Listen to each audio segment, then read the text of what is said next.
going to continue on with our fox.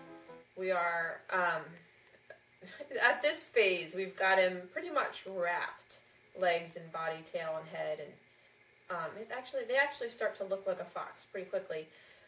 So what we're going to do in this video is shape the head a little bit, and then we need to put some white on his belly and chest. So we're going to be making a couple of shapes and starting to get him ready to do the pelt and then really sculpt the face. So we will get started.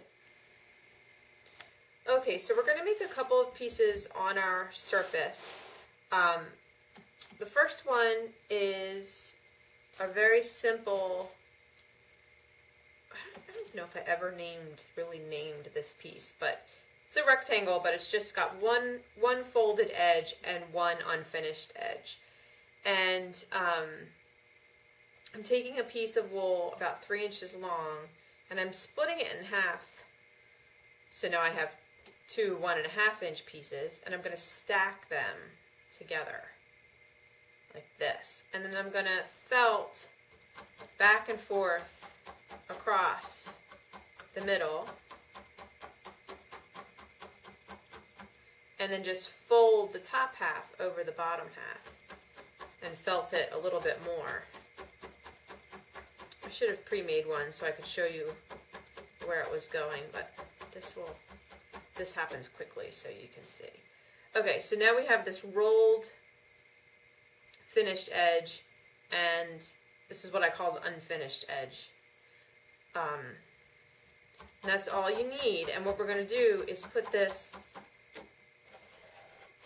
right where the brown meets the white. This is a little tricky to get started. And what this is going to do is just, the foxes are super skinny on their nose, and then they go poof right where their eyes and cheeks want to be. So we need to make that poof. And this is the best way I've found to do it. That really makes a great shape. So I lay it there, and then to attach it, the easiest thing to do is to just go ahead and turn it over and bring these two ends under his little chin, or where his throat would be, and just tack them on to get it started. Then I can flip it back over and see he looks really weird. He looks like he's got his head hanging out of a car window. But then you just kind of want to go around and tack it down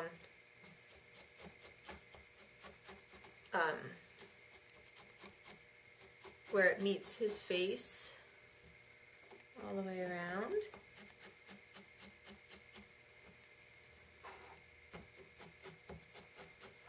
Okay, and then this extra, you're actually going to kind of push it forward and felt it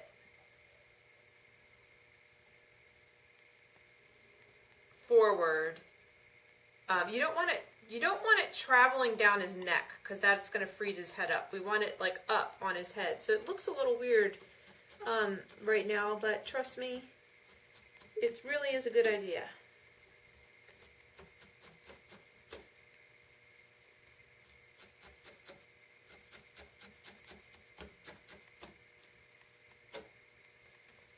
So this stuff kind of becomes the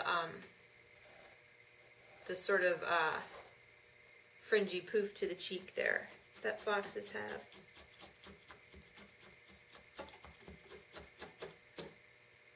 Okay, so that's how he looks right now.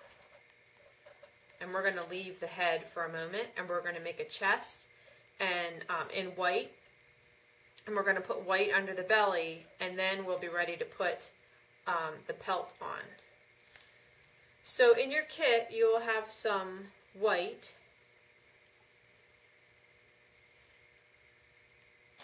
and okay, we did already use some. So you need some for the chest, and so I'm taking about a nice thick 2-inch piece, and I'm going to put it down on my surface. and it's going to be horizontal, and this is a rectangle shape, so I'm going to felt a rectangle showing the center 1/3 of this piece, and then the outer 2/3 fold into the center. You just keep felting, and then these two ends are left unfinished. So you should have a nice rectangle shape, and encourage some dimension here. You don't want it to end up super flat like a pancake. You want it to have a little bit of thickness to it. So this is going to become his chest. So we're going to lay him down. Put this here. We're going to let it come up his neck a little bit.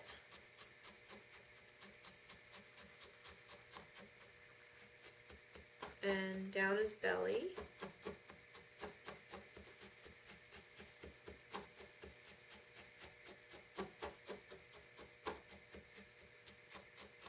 And while he's here, we'll take some more white and just put it across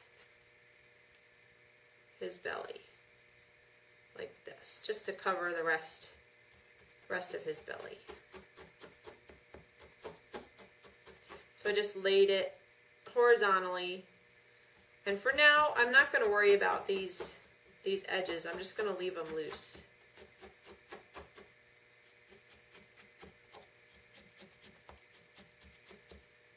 Okay.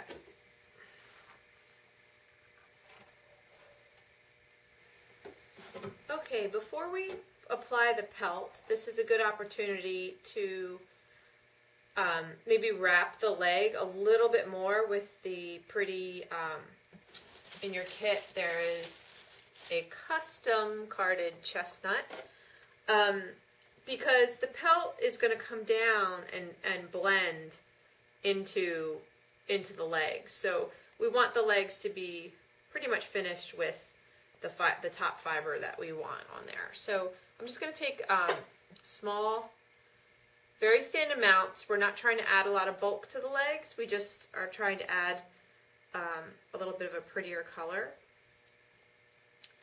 And you can decide how you want your coloring to be. You know, sometimes the black comes very far up the leg, sometimes it doesn't. It's just up to you. You can use a single needle here.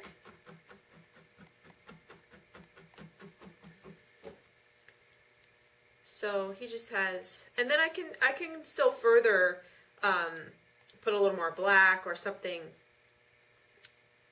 on top of there if I want it to go back up higher. I'm going to do the other one. Show you again. It's pretty simple. I'm just wrapping on top, keeping it very thin.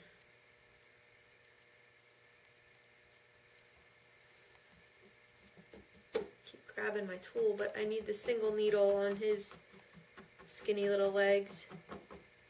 And then I'll show you one hind leg.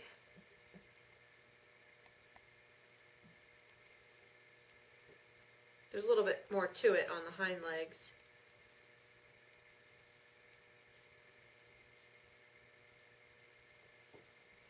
A little bit more to it, I mean not in terms of technique, but just in space to cover.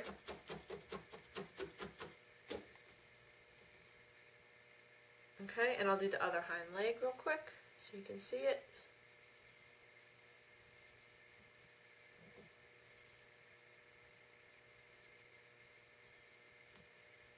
I'm always kind of pulling on my fibers because I want them to stay smooth. I don't want, if I end up with like a big ugly chunky bump, I pull it off, I pull it out. You've got to kind of control the wool and not let it control you. It's easy to think that you have to deal with what you've picked, but you can really, you know, being in control basically is what I'm trying to say. Okay, so this is a good place probably to stop, because next we're going to put on, we're going to make our tail, which is really fun. I like that part, and I think we can do the tail and the pelt in the next video.